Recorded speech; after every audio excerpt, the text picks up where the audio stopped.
Selamat sore. Selamat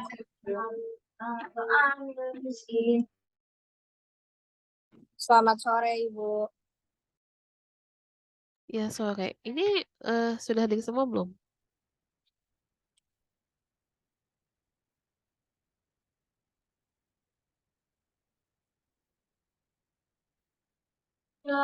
Udah sebagian besar, Bu.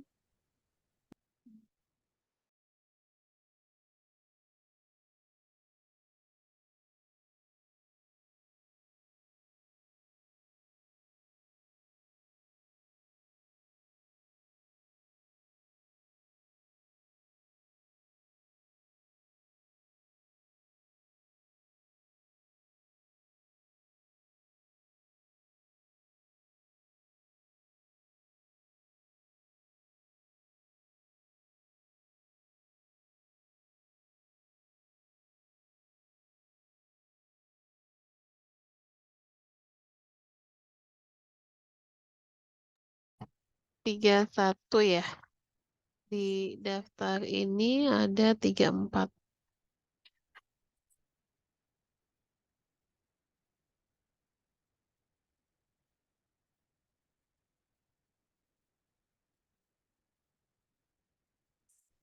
Nanti di akhir waktu, tolongnya ini siapa? Mbak Yulita ya. Nanti info ke saya ya, siapa yang nggak masuk ya. Iya, Bu. Oke. Sekarang kita mulai kuliahnya hari ini kimia medisinal melanjutkan eh pertemuan sebelumnya.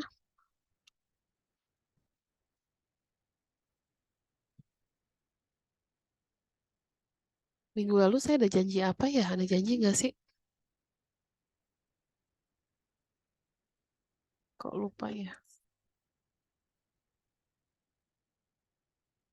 Oh iya, saya tuh janji mau ngasih materi dulu ya. Iya, Bu, mau kasih materi. Maaf ya, lupa ya. Ya udahlah, sekarang nggak apa-apa lah. Nanti minggu depan ya. Harusnya nanti saya tolong diingatkan sehari sebelumnya atau 2 hari sebelumnya lah Bu materi untuk minggu ini, itu supaya saya ingat. Kadang-kadang kalau lagi nggak pegang, kalau nggak hari itu saya nggak ingat gitu. Oke, saya share screen dulu. Sudah terlihat?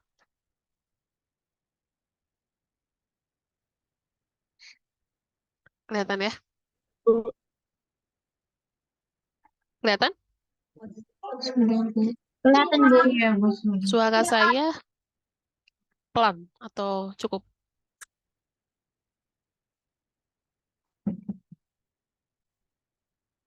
Baik, kita akan minggu ini atau hari ini kita akan belajar tentang senyawa adrenergik ya. Setelah kemarin tentang kolinergik ya. Sekarang adrenergik. Baik, sebagai pendahuluan, ini senyawa adrenergik, senyawa obat yang bersifat adrenergik atau kita sebut juga dengan adrenomimetik. Dia sifatnya spesifik merangsang adrenergik atau simpatomimetik atau perangsang simpatetik, yaitu senyawa yang dapat menghasilkan efek serupa dengan respon rangsangan pada sistem saraf adrenergik. Jadi sebetulnya adrenergik ini eh, temennya atau lawannya itu kolinergik, tapi bukan berarti bekerjanya kontraindikatif ya, tidak. Jadi ada saraf simpatetik dan ada saraf parasimpatetik ini. Kalau kalian coba review lagi tentang farmakologi gitu ya. Nah, adrenergik ini reseptornya berbeda. Kolinergik kita sudah belajar, ada muskarinik, ada nikotinik, sementara adrenergik nanti kita akan belajar dengan yang lain gitu ya. Nah, di sini yang terkenal adalah norepinefrin, sarafnya itu, apa namanya, neurotransmitternya. Jadi kalau kemarin yang kolinergik yang terkenal apa? Yang dipelajari, yang dikenal neurotransmitternya apa? Asetilkolin ya, masih ingat? Nah, kalau adrenergik itu norepinefrin. Dia bekerja merangsang merangsang saraf simpatetik. Jadi sistem saraf adrenergik atau simpatetik ini mempunyai peran penting dalam mengatur fungsi fisiologis termasuk diantaranya tekanan darah, kekuatan dan kecepatan jantung, pergerakan saluran cerna, pergerakan uterus, tonus otot bronkus. Selain itu, sistem saraf adrenergik juga berperan dalam meningkatkan metabolisme karbohidrat dan transport lemak dari depo lemak ke hati. Oke. Jadi senyawa-senyawa adrenergik secara kegunaannya ini banyak digunakan sebagai vasopresor, bronchodilator, dekongestan, dan midriatik. Jadi vasopresor itu yang menahan menekan pembuluh darah ya, mengkontriksi gitu ya. Kalau vasodilator kan mendilatasi pembuluh darah, tapi kalau vasopresor itu mengecilkan, mengkontriksi pembuluh darah. Tapi untuk bronchodilator dia membuat dilatasi bronkus. Jadi pembuluh pembuluh bronkeolusnya diperlebar.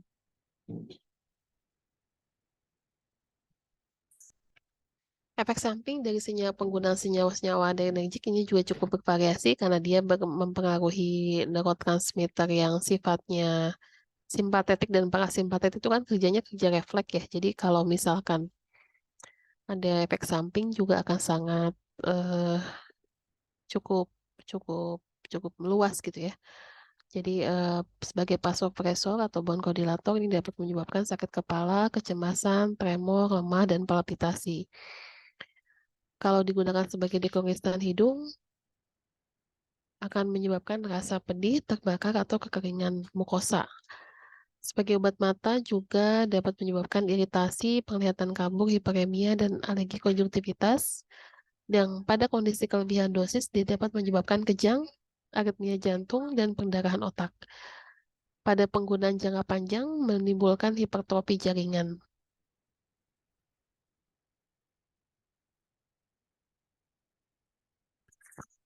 Bagaimana hubungan antara struktur dan aktivitasnya?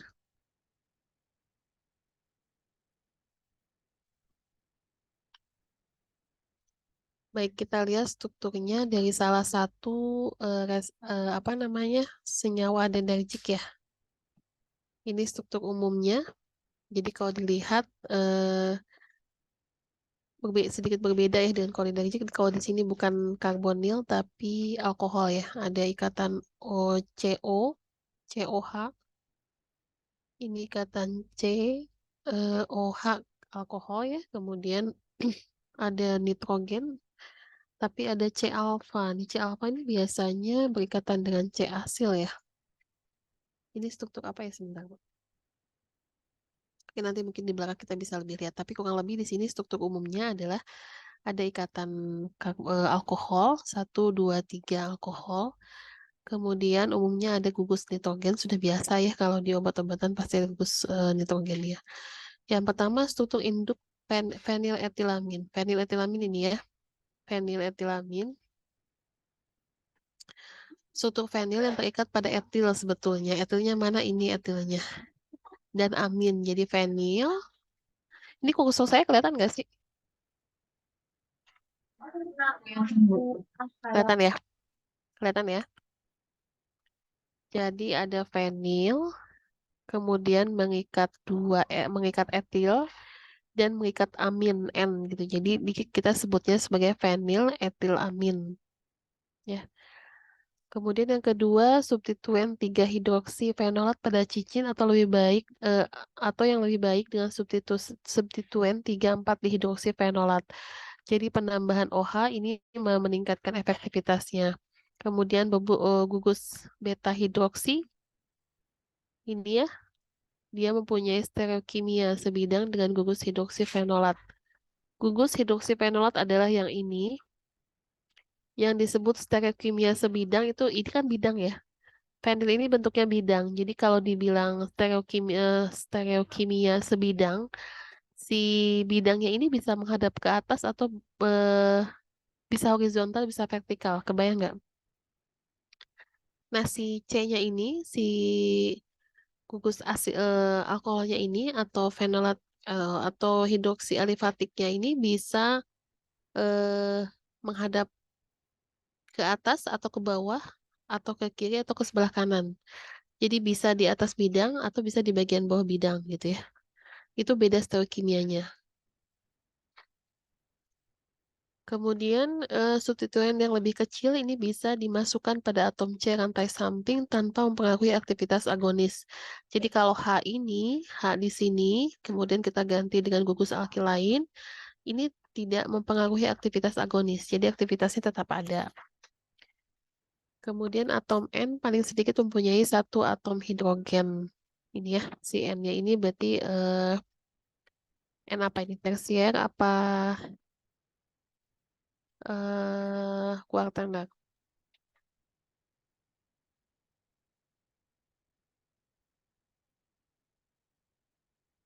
N? Kenapa? N tersier ya. Masih ada ikatan H-nya yang lepas satu. Nah, setiap gugus ini memiliki aktivitas terhadap reseptornya dan berhubungan dengan aktivitas adrenergik. Pada sistem saraf adrenergik itu akan menghasilkan dua tipe respon, yang sifatnya alfa adrenergik dan yang sifatnya beta adrenergik. Yang sifatnya alfa adrenergik ini akan menimbulkan rangsangan atau vasokonstriksi pada otot polos. Tapi kemungkinan juga akan menimbulkan respon penghambatan seperti relaksasi otot polos usus. Jadi mempengaruhi pada kinerja ususnya. Yang respon beta adrenergik ini bisa menimbulkan respon penghambatan seperti relaksasi otot polos dan vasodilatasi otot rangka. Tetapi kemungkinan juga menimbulkan rangsangan seperti meningkatkan kontraksi dan kecepatan jantung.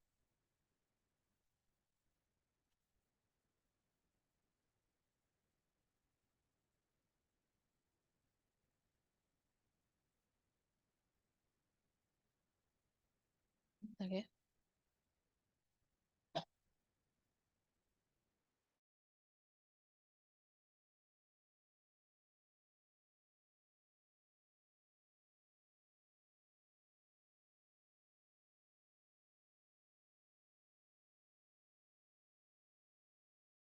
Kemudian terlibat dalam kerja adrenergik ini tadi ada dua ya. Sesuai dengan namanya tadi ada reseptor alfa adrenergik dan reseptor beta adrenergik. Jadi masing-masing ada masing-masing alfa adrenergik dan beta adrenergik ini memiliki reseptor yang berbeda. Gugus hidroksifenol, tadi ikatan OH pada posisi 3 dan posisi 5 dari fenolnya, itu membantu interaksi obat dengan sisi reseptor beta adrenergik melalui ikatan hidrogen atau kekuatan elektrostatik. Hilangnya gugus ini akan menyebabkan menurunnya aktivitas beta adrenergik, tetapi tidak mempengaruhi aktivitas alfa adrenergik. Bisa dipahami ya? Ini kalau lihat strukturnya, 3 dan 4 ya, salah saya. Jadi ada gugus hidroksi di posisi 3 dan 4. Ini dia merupakan bagian dari farmakofor untuk reseptor alfa adrenergik, beta adrenergik. Kalau ini tidak ada atau dimodifikasi, maka aktivitasnya akan hilang. Tetapi kedua atom ini atau kedua ikatan ini atau kedua gugus fungsi ini tidak kemudian berhubungan dengan reseptor alfa adrenergik. Gitu ya. Jadi dia mau ada mau enggak pun tidak termasuk tidak mempengaruhi aktivitasnya. Kenapa? Karena selektivitas atau ikatan intrinsiknya atau farmakofornya itu bukan di posisi ini. Gitu ya. Nah, cincin aromatik yang terikat dengan reseptor melalui ikatan van der Waals dan transfer muatan ini penting untuk aktivitas beta adrenergik, tetapi tidak penting untuk aktivitas alfa adrenergik. Nah, ini sudah dikenali ternyata dari penelitian bahwa yang menjadi farmakofor alfa adrenergik dan beta adrenergik ya disampaikan di sini. Kalau beta adrenergik ternyata berkaitan dengan cincin aromatiknya atau fenol tadi dan dengan gugus OH-nya, tapi alfa adrenergik itu tidak berkaitan dengan kedua gugus fungsi tersebut.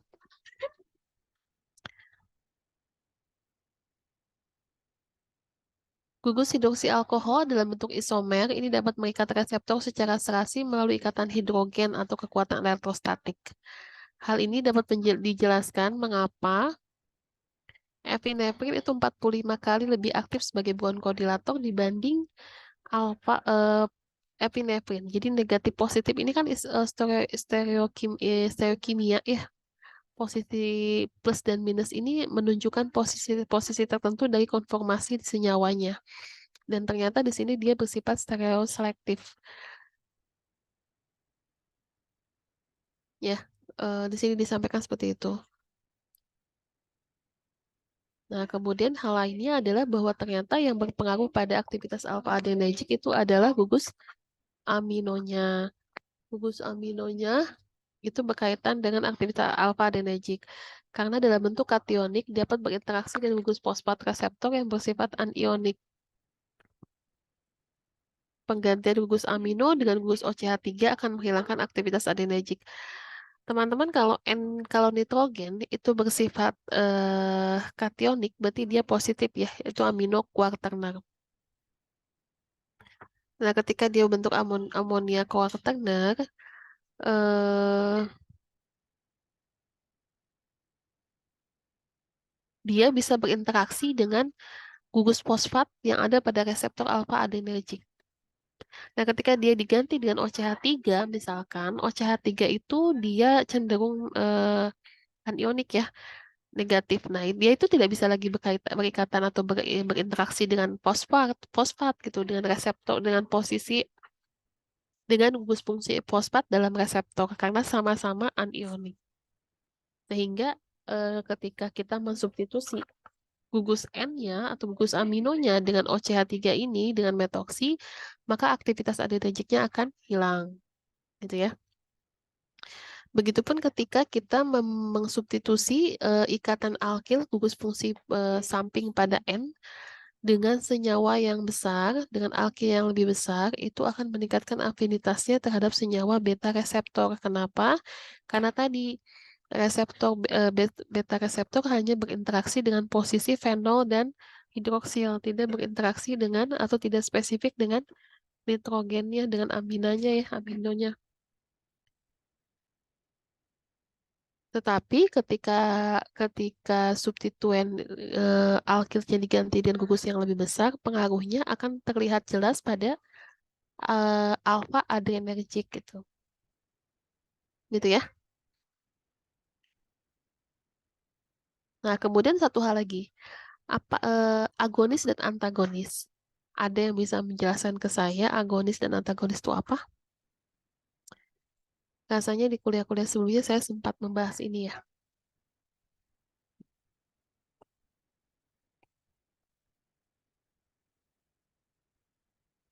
Ada yang masih ingat?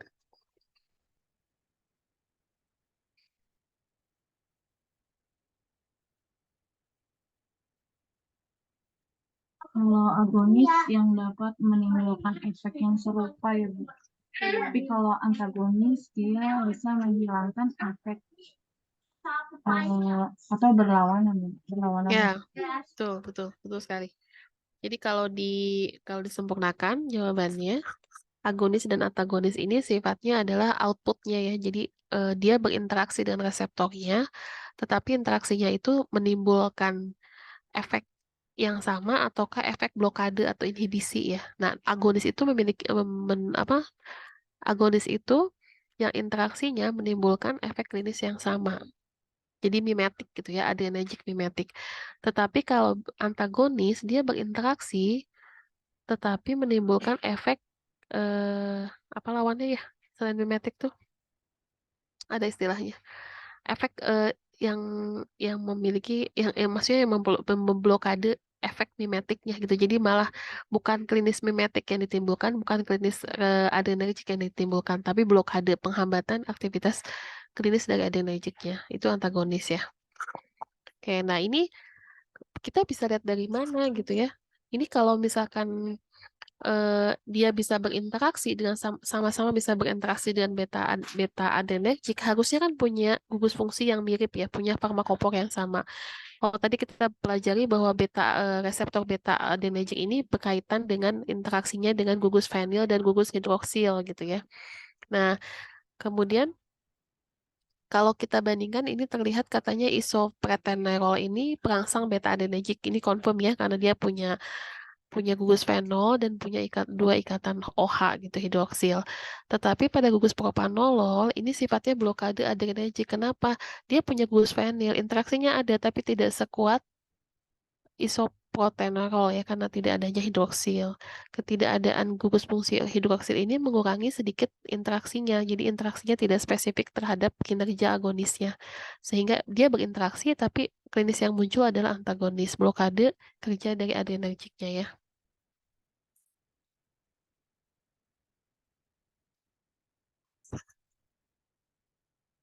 Oke. Nah, sekarang case-nya adalah alpha adrenergic ya. Ternyata pada senyawa-senyawa yang punya efek alpha agonis dan alpha antagonis, kemiripan strukturnya kecil. Jadi eh, interaksinya berbeda, eh, interaksinya dengan reseptor adrenergic pada posisi yang berbeda dari reseptor. Jadi mengikat sisi yang berbeda. Nah, kalau tadi kan yang beta adrenergic mungkin sisi ikatannya sama karena kan strukturnya mirip ya.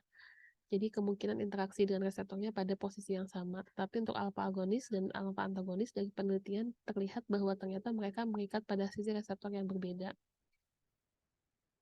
Efek yang ditimbulkan berbeda karena memang ikatannya terjadi pada sisi yang berbeda. Sehingga kalau dilihat tren strukturnya untuk senyawa alpha agonis dan alpha antagonis itu akan terlihat sangat berbeda gitu ya. Kemiripannya sangat kecil.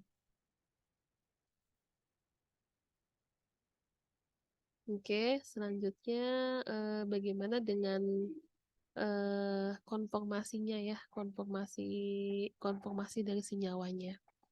Ini ada dua bentuk, ada cis dan trans. Eh,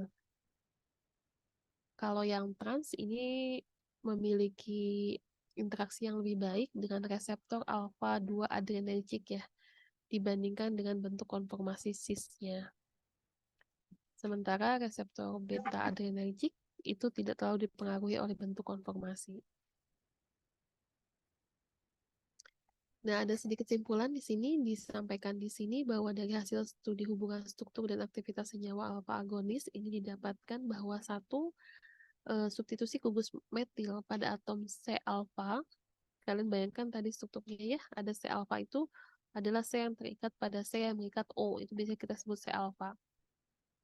C alpha rangka peniletilamin akan meningkatkan selektivitas terhadap alpha 2 reseptor.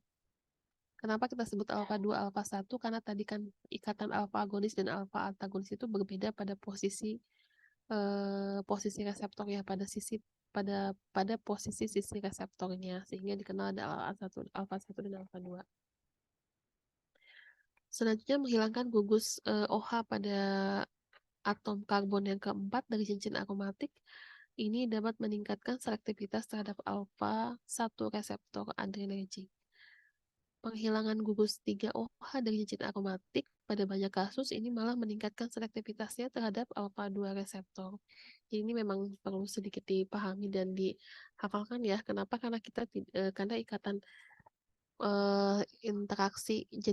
jenis interaksi senyawa dengan reseptor itu trennya lebih pada farmakopornya ya. Jadi kalau kita dan farmakopor itu harus dihafal. Kita agak sulit memetakannya karena sifatnya kan bersifat fleksibilitasnya tuh tergantung pada konformasi interaksinya gitu. Jadi agak susah. Kalau kita maksudnya agak susah untuk dibuat satu aturan baku gitu ya. Pada reseptor yang ini kondisinya kan seperti ini, tapi pada reseptor yang lain mungkin berbeda. Kenapa? Karena bentuk reseptor yang kita tidak kuasai gitu ya. Kan seperti yang saya sampaikan minggu lalu bahwa reseptor itu bentuk 4 dimensi dari struktur protein. Kalian bayangkan struktur primernya adalah ikatan asam amino biasa, polipeptida, kemudian struktur sekundernya berbagai macam bentuk juga, ada alpha helix gitu, ada helix, ada apa ya, kalian bisa ingat-ingat lagi, saya juga sudah lupa. Tapi kemudian si bentuk sekunder ini akan bergabung lagi eh, dengan dengan struktur sekunder polipeptida yang lain membentuk struktur 3 dimensi. Nah, bentuk tersier yang ini kemudian akan punya konformasi yang lebih spesifik lagi dalam bentuk struktur kuartenar ya, itu yang biasanya lebih aktif, lebih fungsional.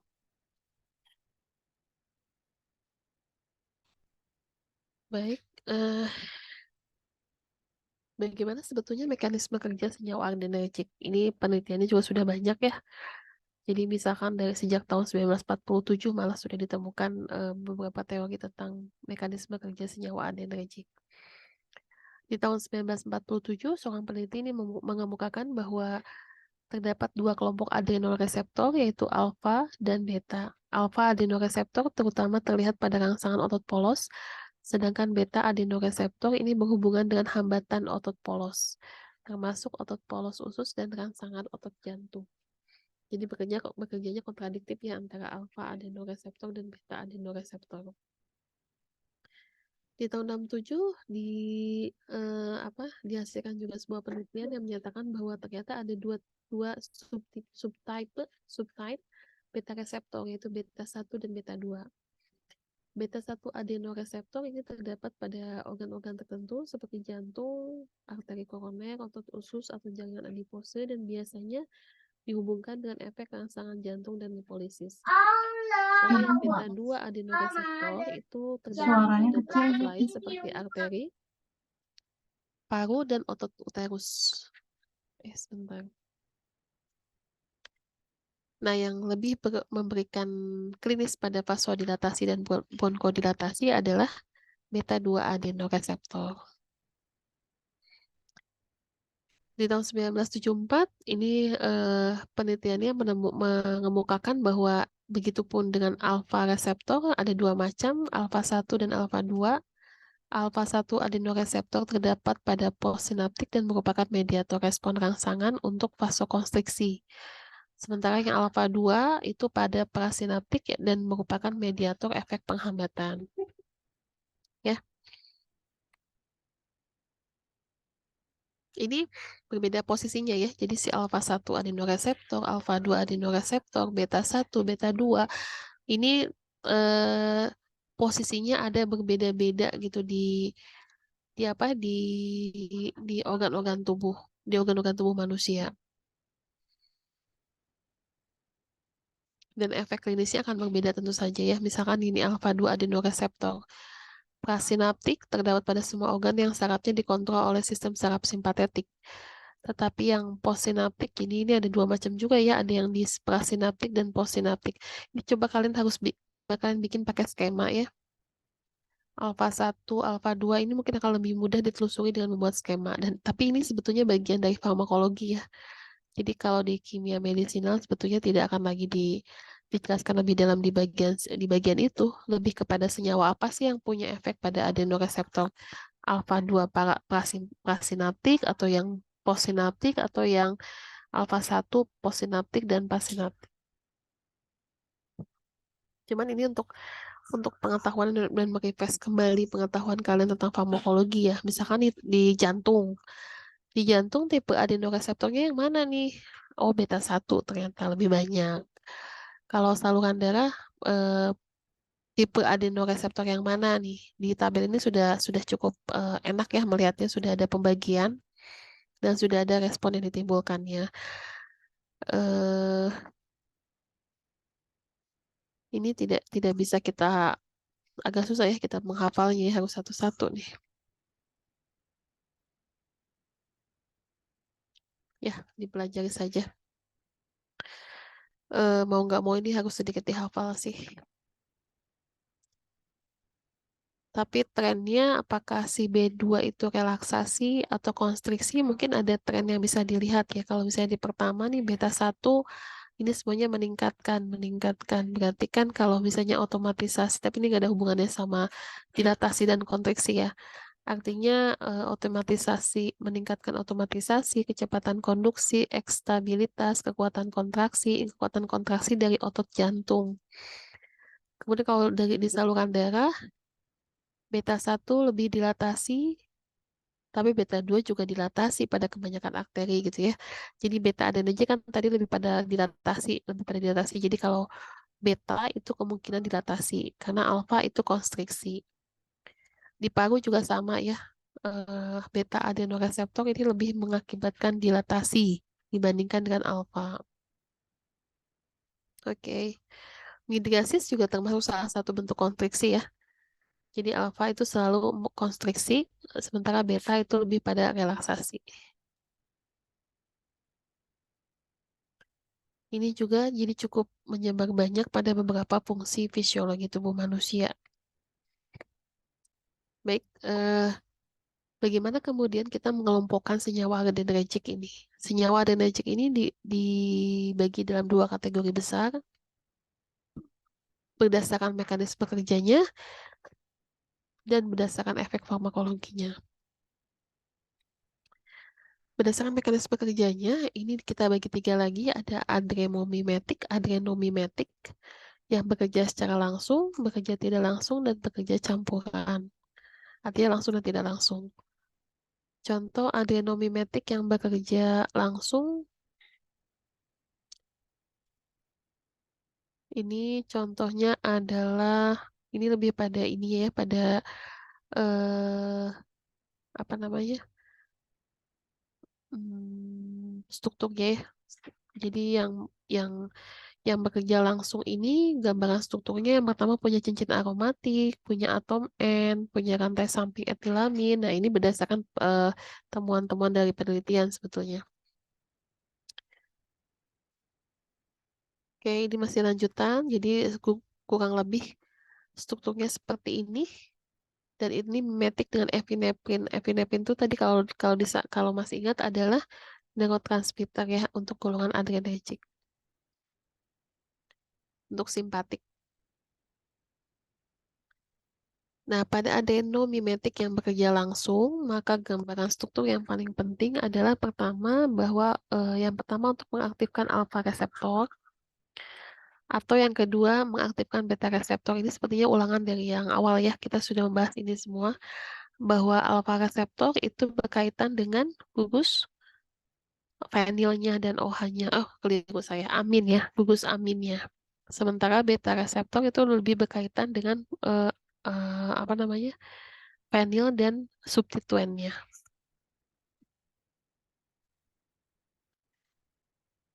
Ini inti katekol dan gugus amin tidak tersubstitusi atau tersubstitusi dengan substituen yang tidak besar seperti gugus metil.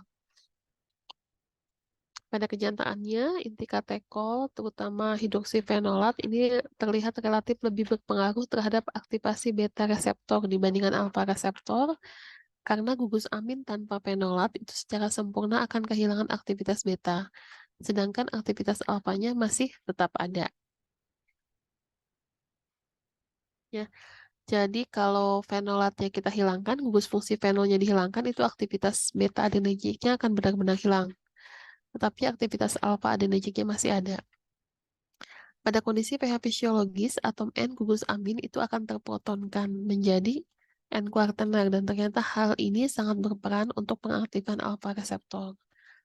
Adanya gugus yang besar pada atom N akan menurunkan aktivitas alfa agonis dan meningkatkan aktivitas beta agonis.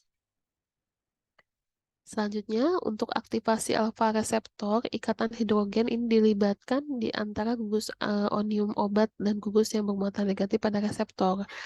Sedangkan pengaktifan beta reseptor ini merupakan hasil dari kekuatan yang menyebar antara gugus alkil dan reseptor. Di sini berarti pada kondisi ikatan beta reseptor, gugus alkil ini lebih penting ya dibandingkan atom nitrogen.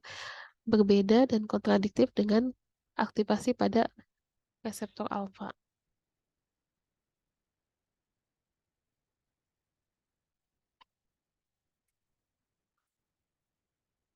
Selanjutnya untuk senyawa dengan aktivitas beta 2 agonis yang lebih selektif, ini kita bisa simpulkan gambaran strukturnya. Yang pertama, cukup diperlukan satu gugus hidroksifenolat pada cincin aromatik yang posisinya ada pada posisi para, tetapi juga bisa pada posisi meta.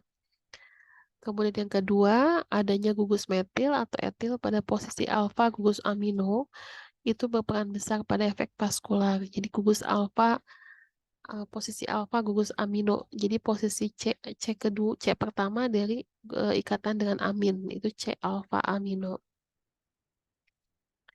Yang ketiga adanya substituen yang agak besar pada atom C. Adenomimetik yang bekerja langsung ini dapat dirangsang oleh satu reseptor atau lebih. Ada 3 reseptor berbeda yang dapat merangsang. Alfa adenergic terdiri dari alfa 1 dan alfa 2, beta adenergic yang terdiri dari beta 1 dan beta 2, serta dopaminergic yang terdiri dari D1 dan D2.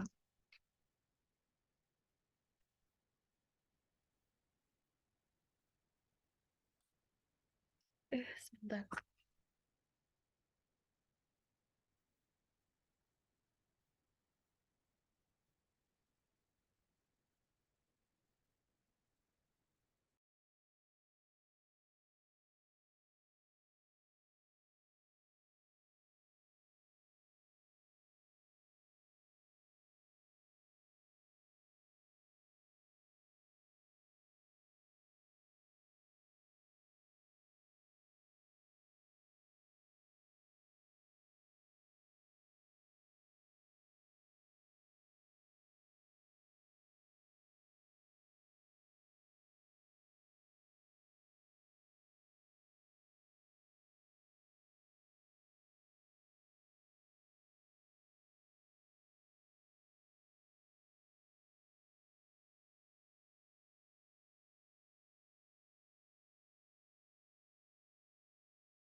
Oke, lanjut ya. Dikit-dikit gue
Baik, kita lanjutkan ya. Jadi ini sudah ya tadi aktivitas beta 2 agonis, gambaran strukturnya. Tadi B2 kan ikatannya lebih pada fenolatnya ya, fenolatnya. Bidang fenolnya dengan hidroksinya. Oke,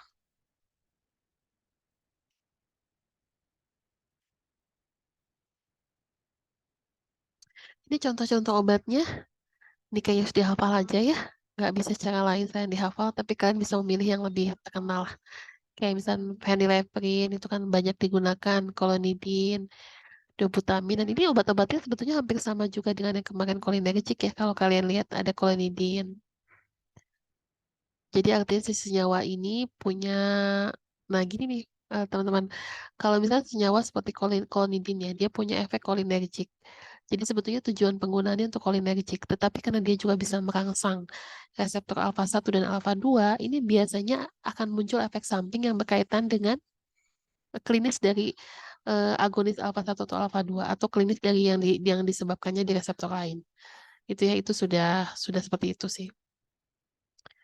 Ini silakan dihafal saja obat-obatnya, nggak begitu banyak sih, lumayan ya kalau ini. Baik, ini strukturnya untuk ada yang non-mimetic, ada tren lah ya, ada yang struktur umumnya epinefrin, kemudian kalau ini R1, R2, dan ini R-nya. Jadi 34 di OH, ikatan OH di posisi 3 dan 4, tetapi kemudian kalau R1 dan R2-nya H, ini maka menjadi norepinefrin. Nah, salah satu diganti dengan metil, ini menjadi epinefrin gitu ya. Ini reseptor yang kemudian diintervensinya, ikatannya bisa membentuk ikatan selektif dengan reseptor mana saja. Oke, sebetulnya ya itu tadi ya kesulitannya. Jadi si reseptor ini struktur molekulnya bisa sangat sama, tetapi kemudian ikatan farmakofornya itu spesifik sebetulnya. Beta itu ada pada si aminnya. Nah, kalian lihat ini kalau R2-nya kita ganti dengan struktur yang lebih besar itu seperti ini ya, lebih banyak alkilnya, lebih panjang. Ini akan lebih meningkatkan efek dari beta adrenergiknya. Oke, ada yang mau ditanyakan dulu nggak sampai sini?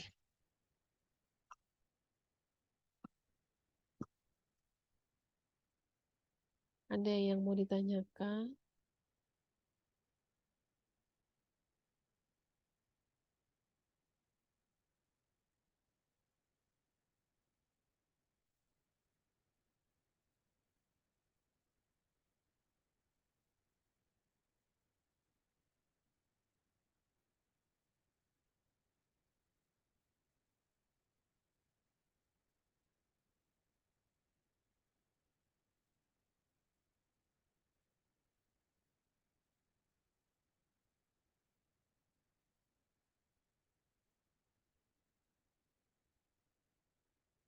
Halo? Masih ada nih? Masih on nggak? Halo? Halo, Bu. Iya Bu, jelas Bu. Nggak tidur kan? Nggak tidur kan? Enggak Bu, nunggu Ibu ngomong. Aku ngomong. Tadi aku tanya nih. Ada yang mau ditanyain nggak? Kita lanjut dulu ya. Jadi ini seperti contohnya nih. Tadi kan sudah ada strukturnya ya di sebelah, di slide sebelah. Kalian bisa bandingkan norepinefrin, epinefrin, dan isoprotenerol. Nih, dari strukturnya berbeda apa? Ini sama-sama punya ikatan OH di fenolnya, tetapi berbeda di R1 dan R2-nya. Norepinefrin hanya punya gugus H, ikatan H di R1 R2-nya, sementara epinefrin di R2-nya diganti dengan metil. Nah, isoprotenerol lebih tinggi lagi, jadi ada gugus bulk di sini ya di R2. Kita lihat aktivitasnya. Bagaimana dengan aktivitas alfanya? Coba kita ikuti pelan-pelan. Tadi saya sampaikan interaksi spesifik dengan alfa adrenergik adalah berkaitan dengan gugus aminnya. Berarti kalau gugus aminnya, atau saya kebalik ya? Ini kayaknya kebalik deh. Kan kalau beta adrenergik tadi dengan ikatan dengan si fenolnya. Artinya untuk ketiga ini sebetulnya tidak ada pengaruh ya untuk beta beta adrenergiknya. Kenapa? Karena tidak ada modifikasi atau substituen pada gugus fenolnya sama-sama 34-DOH. Jadi bisa jadi untuk beta adrenergik ini ikatan norepinefrin, epinefrin, dan isoprotenerol ini punya kekuatan aktivitas yang sama. Tetapi berbeda dengan alpha adrenergic karena alpha adrenergic berkaitan dengan N-nya, dengan gugus N-nya, aminonya, maka perbedaan ikatan pada R1 dan R2 ini akan mempengaruhi aktivitasnya. Jadi kalau lihat dari sini, isoprotenerol ini akan lebih besar aktivitasnya dibandingkan dengan epinefrin dan norepinefrin. Ini slide ini saya perlu perlu konfirmasi dulu ya. Jadi kayaknya tertukar nih.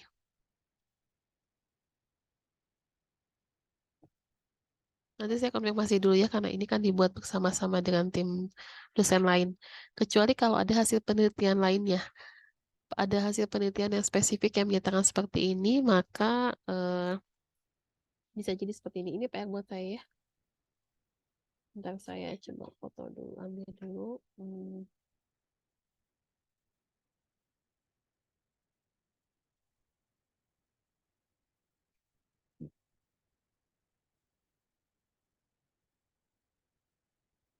Epinefrin.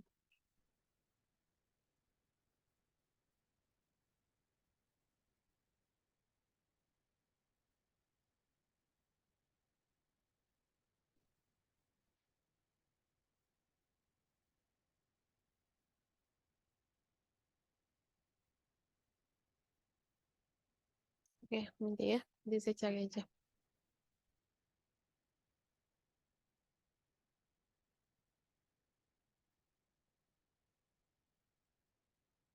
Oke, kita lanjutkan dulu. Kelompok lainnya adalah adrenomimetik yang bekerja tidak langsung. Bagaimana caranya? Mekanismenya ternyata dengan melepaskan katekolamin. Eh, Bekerja dengan melepaskan katekolamin, terutama norepinefrin dari granul-granul penyimpanan di ujung saraf simpatetik atau menghambat pemasukan norepinefrin pada membran saraf. Jadi mencegah atau mempertahankan konsentrasi norepinefrin pada eh, saluran darah ya, pada organ-organ yang dibutuhkan. Nah, obat-obat ini contohnya amfetamin, metamfetamin, dimetamfetamin, ini semuanya psikotropik narkotik ya. Obat-obat yang bisa mengakibatkan kecanduan ini amfetamin, metamfetamin gitu. Beberapa adrenomimetik yang bekerja tidak langsung dapat melepaskan dopamin dan digunakan sebagai obat anti Parkinson. Sudah jelas ya ini kalau bekerja tidak langsung artinya dia akan mempengaruhi pada sistem balancing konsentrasi si norepinefrinnya. Misalkan dengan cara apa? Dengan cara menghambat pemasukan norepinefrin ke dalam membran saraf, atau yang kedua mengeluarkannya dari granul-granul penyimpanan di ujung saraf simpatetik. Ini struktur umumnya obat-obat yang bekerja secara tidak langsung sebagai adrenomimetik. Ya, kurang lebih sama ya strukturnya ya, cuman eh, ada cuman di sini posisi C-nya tidak mengikat O ya, si R bisa mengikat alkil. Kan kalau tadi yang mimetik norepinefrin yang bekerja langsung di sininya kan R-nya ini O ya, oksigen ya. CO baru ini mengikat R yang lain. Tapi kalau di sini C-nya ini tidak selalu mengikat O. Mempunyai gugus fenil yang kemungkinan dapat diganti dengan gugus aromatik lain, oke. Gugus alkil dan sikloalkil. Sikloalkil itu adalah ini sebetulnya sikloalkil. Jadi dia bisa fenil, bisa siklo, bisa aromatik gitu ya. Tidak mempunyai gugus hidroksifenol, oke. Tidak ada gugus OH seperti pada norepinefrin. Kemudian gugus beta hidroksialkoholnya mungkin ada atau tidak. Tadi ya disampaikan di sini R-nya itu bisa oh bisa bukan gitu untuk obat-obat yang bekerja tidak langsung. Kemudian mengandung gugus metil pada C alfa. Oke. Kalau tadi kan di sininya R ya, tidak metil tapi bisa apa saja. Nah, kalau untuk struktur yang sifatnya tidak langsung ternyata si C alfanya harus mengikat alkil metil gitu ya.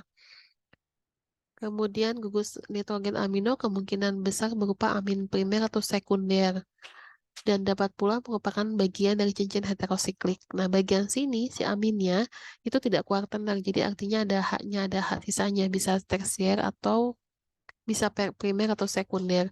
Dan dia juga bisa membentuk siklik di sini. Jadi di sini kalau kemudian terbentuk siklik ini masih bisa memberikan aktivitas sebagai senyawa adrenomimetik yang tidak langsung. Ini contoh-contoh obatnya ya, efedrin, fenilpropanolamin ini semua yang punya efek candu ya, amfetamin, metamfetamin gitu.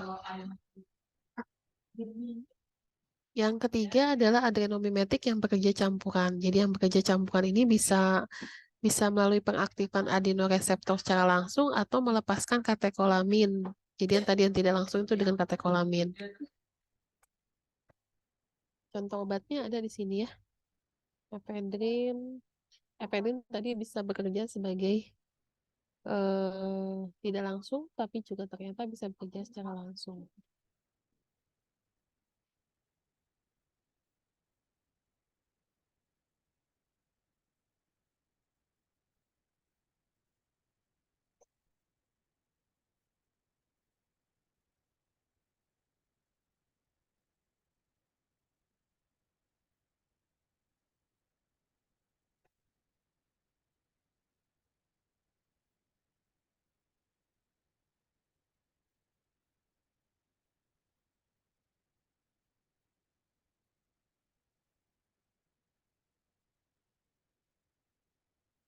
Sebentar ya.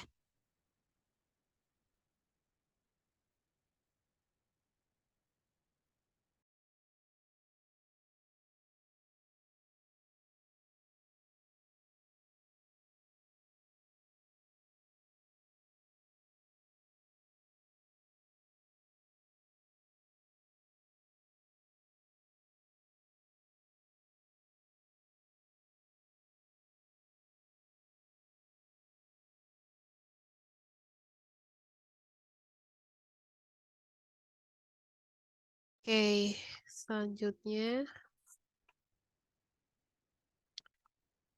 Ini jenis obat-obat lain yang memberikan efek adrenomimetik. Ada penghambat monoamin oksidase dengan cara menurunkan metabolisme norepinefrin bebas dan menyebabkan penumpukan apa?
Ya, tadi saya ulang lagi, obat-obat yang memberikan efek adrenomimetik ini ada yang lainnya, ada yang menghambat monoamin oksidase dengan menurunkan metabolisme norepinefrin.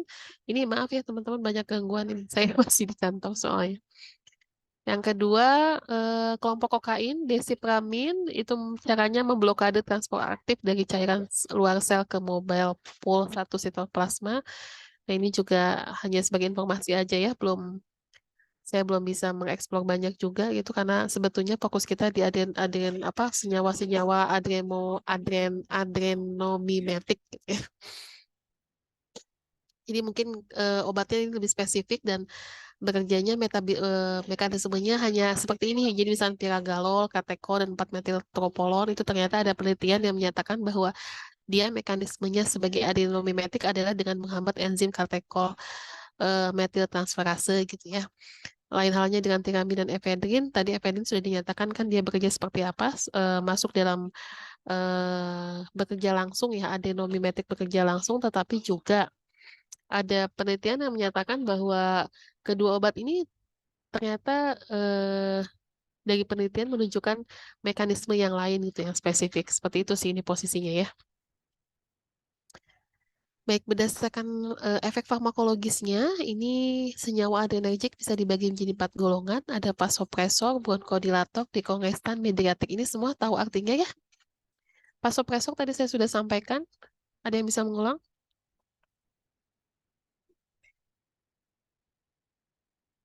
Ananda Maharani? Ada Ananda Kalau Maharani? Ya. Vasopresor apa? Apa nak? Vasopresor. Coba sesuai bayanganmu aja. Vasopresor itu seperti apa?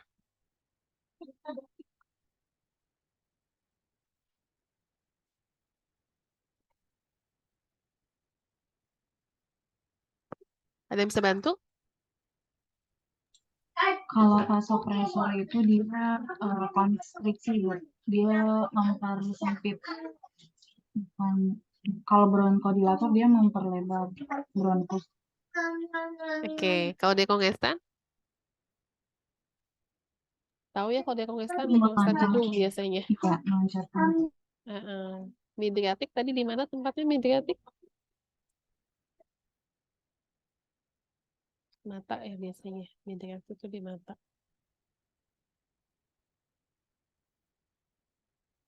Oke. Next, kita bahas satu-satu pas yang memberikan efek vasopresor. Ini digunakan untuk pengobatan shock. Obatnya ada dobutamin HCl, dopamin, isoproterenol, metaraminol. Nah, ini sekali lagi kita agak jadi ini kalau kalian nanti menemukan obat-obatan ini seperti isoproterenol kan tadi beta adrenergic ya. Karena memang beta adrenergic mempunyai efek vasopresor. Dia eh, dia adalah apa namanya efek agonis pada reseptor beta 1 di jaringan jantung. Oke. Tetapi kemudian efek agonisnya pada reseptor beta 2 kurang kuat. Tapi kemudian nanti kalian akan tahu bahwa reseptor beta 2 itu mungkin beradanya bukan di jantung gitu. Jadi berbeda tempatnya. Kemudian dopamin HCl. Dalam dosis rendah, dia menghasilkan vasodilatasi renal. Kan agak kontradiktif ya, karena tadi yang kita bahas adalah vasopresor pada jantung, pada jaringan jantung. Tapi pada reseptor, pada renal itu bukan vasopresor, tapi vasodilatasi gitu kalau nggak dari hal ini ya. Nah, pada kondisi dosis yang lebih besar, dia dapat merangsang beta reseptor dan alfa reseptor menghasilkan kerja pada stimulasi jantung untuk meningkatkan kecepatan dan kekuatan kontraksi dan vasodilatasi renal. Jadi gini, teman-teman, kalau kemudian jantungnya kita kuatkan, vasokonstriksi gitu dikuatkan kerjanya, maka kan pompa darah tinggi itu ya, volume darah yang diedarkan ke tubuh tinggi. Maka sebaliknya di renal, di ginjal itu harus dilatasi supaya apa? Supaya apa namanya? eh, ginjalnya itu juga menahan volume supaya tidak keluar gitu. Sehingga sirkulasi oksigen dan pembuluh darahnya lebih banyak di tubuh gitu ya. Jadi kerjanya bisa kalau ginjalnya dia vasokonstriksi artinya bekerja memompa juga kan habis ya balance gitu. Jadi dari jantung sudah dikuatkan pompanya karena memang kebutuhan aliran darahnya dan oksigennya besar, tetapi kemudian di renal tuh seperti disedot lagi gitu. Jadi artinya tidak ada yang terakumulasi dalam sistem peredaran darah manusianya gitu. Sehingga efeknya akan kebalikan. Kalau jantungnya vasokonstriksi maka obat-obat vasokonstriksi jantung itu kita upayakan juga dia tidak memberikan kontraindikasi untuk melakukan vasokonstriksi renal gitu ya. Baik, tapi di sini ada catatan ya, obat dopamin HCl ini tidak efektif kalau diberikan oral karena bisa terinaktivasi dalam saluran cerna. Sehingga pembagiannya selalu intravena ya. Oke, selanjutnya kalau ini strukturnya. Yang khasnya adalah fenol dengan 3-4 hidroksi ya, dan amin. Ini gugus R2-nya cukup bulky. Kemudian kalau yang ini kan dopamin hampir mirip ya, N-nya simple gitu, hampir mirip sekali dengan norepinephrine tapi tanpa gugus C karbonil, C apa OH, C alfa. Ini struktur yang apa yang spesifik dengan ikatan beta adrenergic atau alpha adrenergic. Dua-duanya ini bisa ya.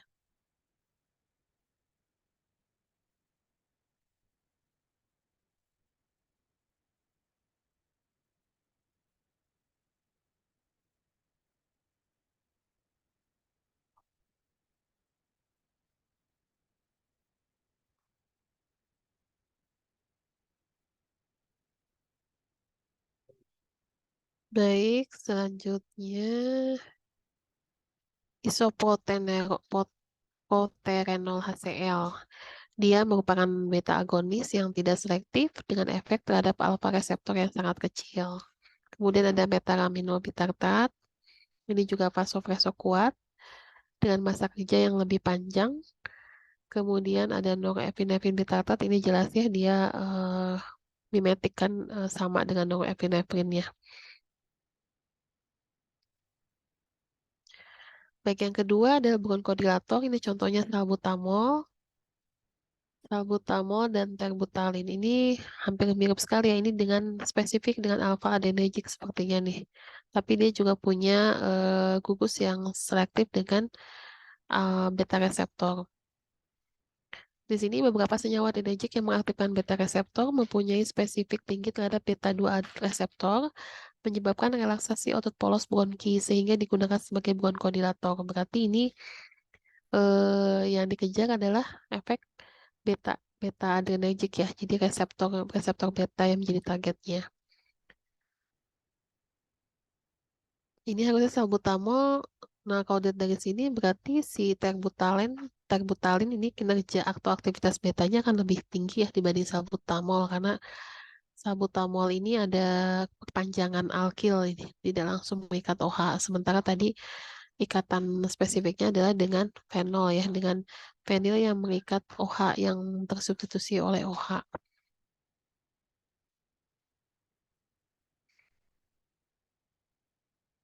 Selanjutnya ada klenbuterol. Ini kalau kalian lihat ini masih terhadap beta adrenergic. Dan ini ya kalau kemudian kita lihat dari tadi bahasannya, kalau beta itu kan harusnya dia lebih terpengaruh oleh fenilnya ya, fenil dan ikatan OH ini akan menunjang aktivitas betanya. Kalau dilihat dari sini ini sebetulnya strukturnya eh, kalau dia sebagai alpha adrenergic harusnya lebih kuat ya karena dia lebih bulky. Jadi untuk beta adrenergicnya kalau dari strukturnya kemungkinan akan lebih eh, kuat metaproterenol dibanding dengan klenbuterol. Ya, ini sama ya bahwa metaproterenol ini perangsang reseptor beta adrenergic yang kuat. dibanding klenbuterol.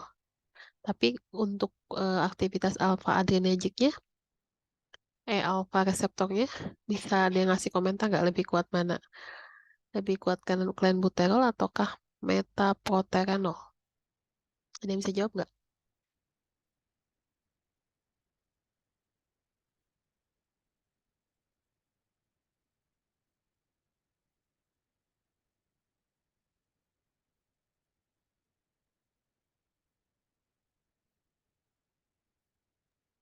Meta ya, Bu. Metaproterenol, Bu.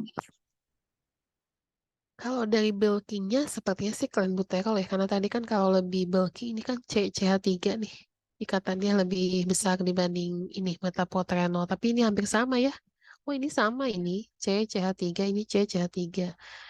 Kurang lebih akan sebanding ya karena sama nih ikatannya. Ya.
Oke, kita lanjut ya.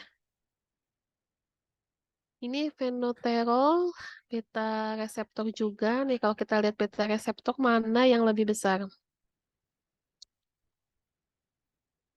Kemungkinan fenoterol ya.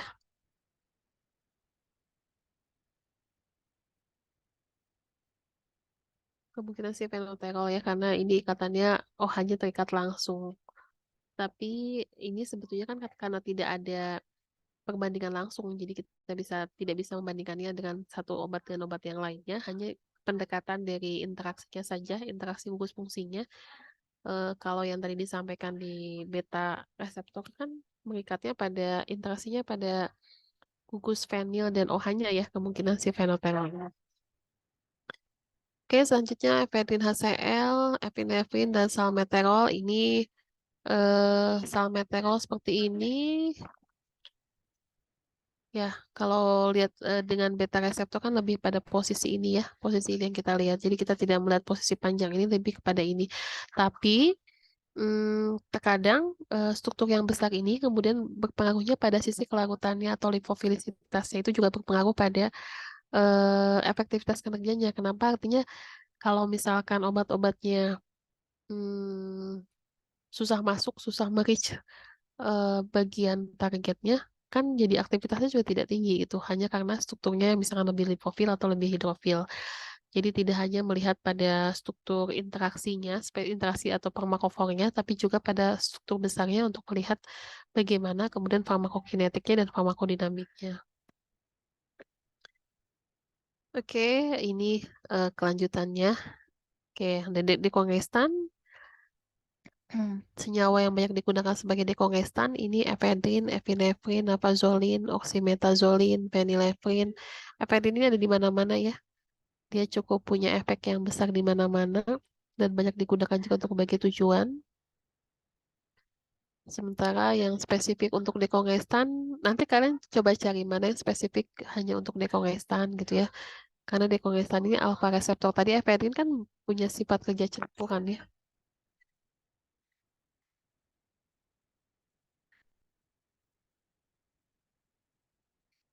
Oke, ini masih lanjutan dari dekongestan.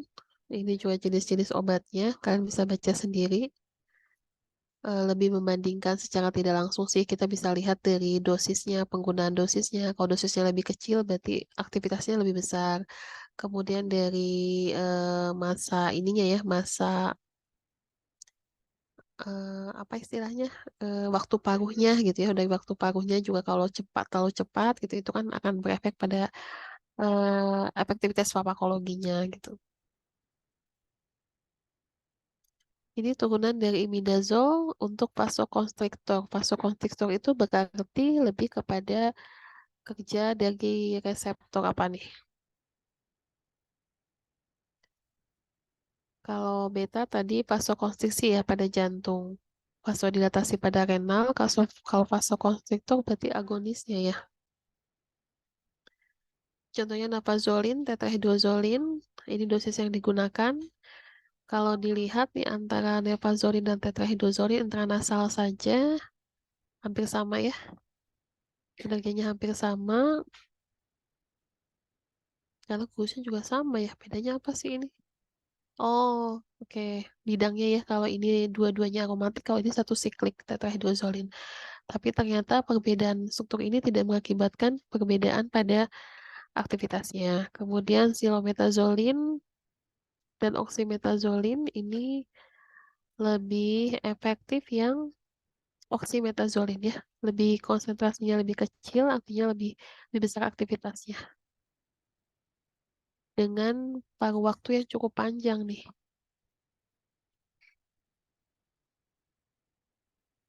Di pipeprin dan phenylephrine ini dua-duanya agonis alfa reseptor. Nah, kalau agonis alfa reseptor kan berkaitannya dengan aminonya. Ini mana yang lebih kuat nih prediksinya? Lebih kuat aktivitasnya yang di pipeprin atau phenylephrine? Di pipeprin ya, sama juga ya sebetulnya. Lihatnya dari mana sih Bu kalau Oh, ini phenylephrine. Ini tadi gugus yang mengikat pakai N-nya. Gugus aminnya mengikat yang berapa lebih bulky, yang lebih besar nih. Kalau ini kan mengikat satu metil ya. Kalau ini mengikat etil, jadi kemungkinan yang ini yang lebih besar. Oh, jadi bobot dari BM-nya ya, Bu? Bukan Atau BM keseluruhan, tapi yang mengikat ikatan N-nya? sampingnya. Nanti dibuka lagi di slide awal. Di slide awal ada ya, yang struktur umumnya, kemudian bagaimana pengaruh substituen pada N terhadap aktivitas beta reseptor dan alfa reseptor. Ya, kalau beta reseptor kan tadi lebih berkaitannya pada ada tidaknya gugus bidang aromatik ini nih dan ikatan-ikatannya. Tapi kalau alfa adrenergic ini berkaitan pada sisi ikatan dari R-nya.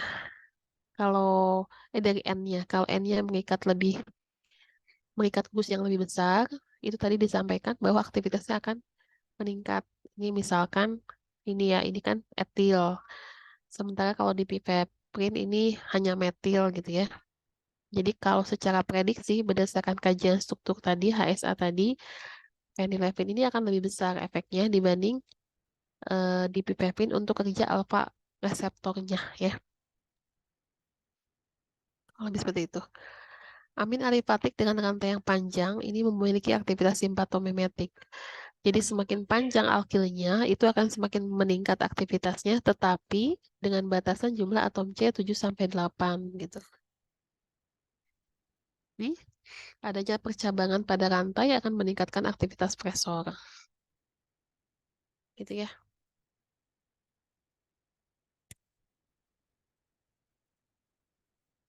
Ini ada jenis simpatomimetik lain, tapi yang strukturnya tidak common dengan yang sebelum-sebelumnya. Misalkan amin, ini hanya amin alifatik gitu ya, ternyata punya efek juga. Contoh lainnya adalah kortikosteroid.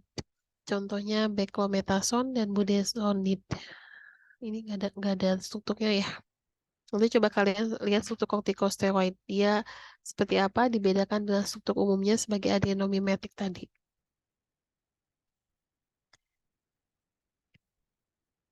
Yang terakhir untuk efek medriatik ini menyebabkan midriasis dengan cara menimbulkan kontraksi pada otot pelebar pupil mata.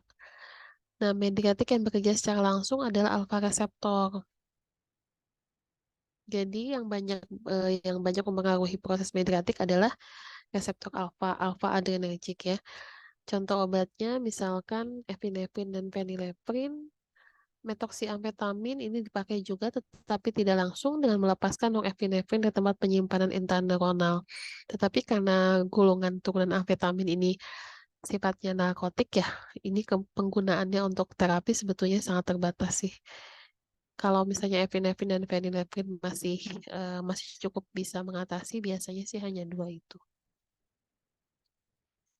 Oke teman-teman, sudah selesai kuliah dari adrenergic. Ini nanti saya langsung berikan itunya aja, takut lupa lagi.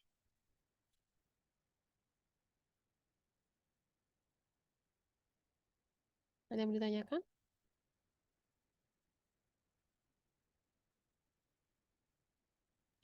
Ibu, mau nanya kalau materi UAS kita berapa bab gitu kira-kira? Kenapa?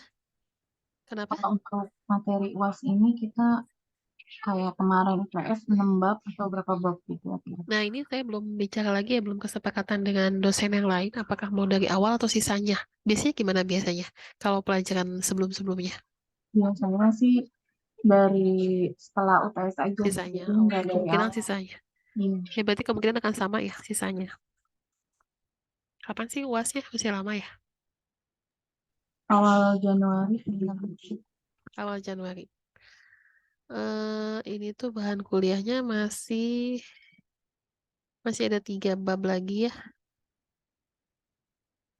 Ada 3 bahasan lagi. Jadi kalau misalkan dari sejak UTS itu berarti satu, ada 7 ya. Ada 7 bahasan. Tetapi 7 bahasan ini eh, ya yang satunya kan kardiovaskular pertemuan kedua ya. Kardiovaskular yang pertamanya kan sudah masuk UAS.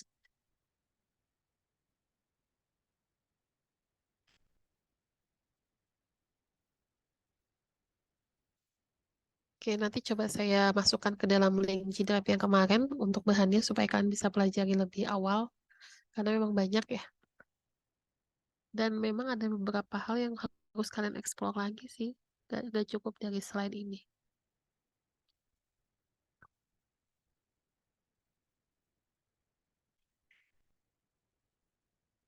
Ada lagi yang ditanyakan?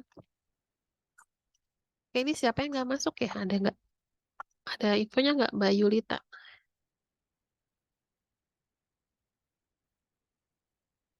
Mbak Yulita ada?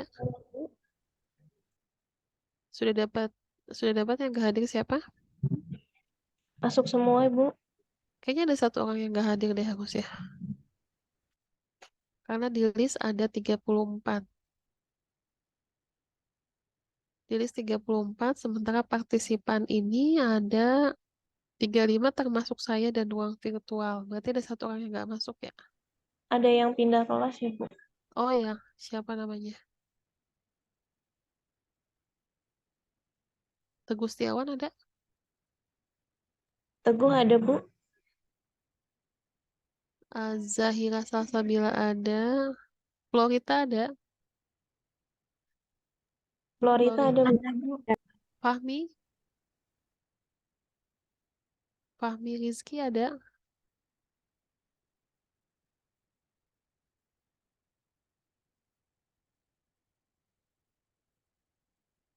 Fahmi Rizky ada nggak?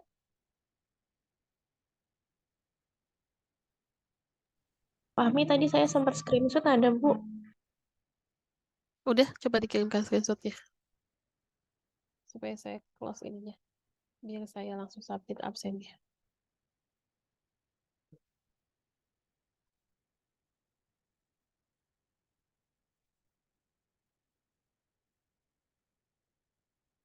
Coba dikirimkan, Mbak.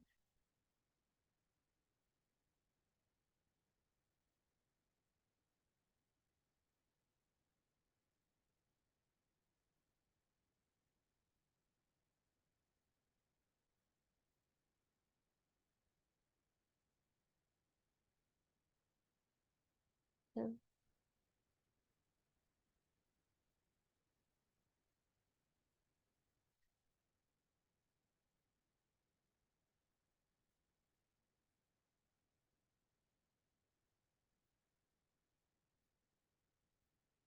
Sudah dikirimkan belum? Mbak Yulita. Oke.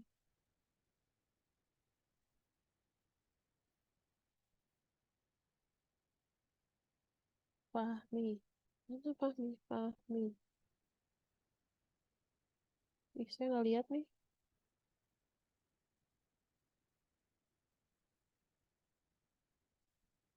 Nama lainnya apa?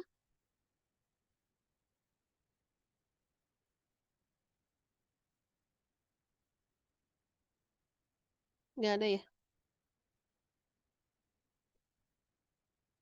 Oke, saya bikin nggak hadir dulu ya. Ibu suaranya kecil banget, Ibu. Oh ya, ini nggak ada nama Fahmi di sini. Di Kami sinyalnya ini Bu, keluar masuk. Jadi katanya screenshotnya ada, tapi di sini nggak ada screenshot yang disampaikan.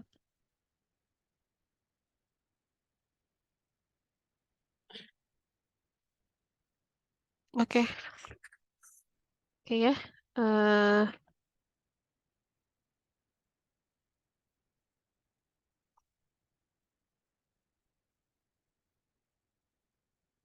ih, pelan.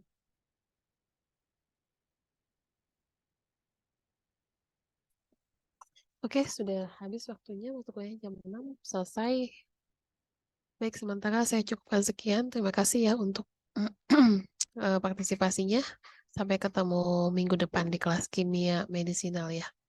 Assalamualaikum warahmatullahi wabarakatuh. Waalaikumsalam warahmatullahi wabarakatuh. Terima kasih, Bu. Ya.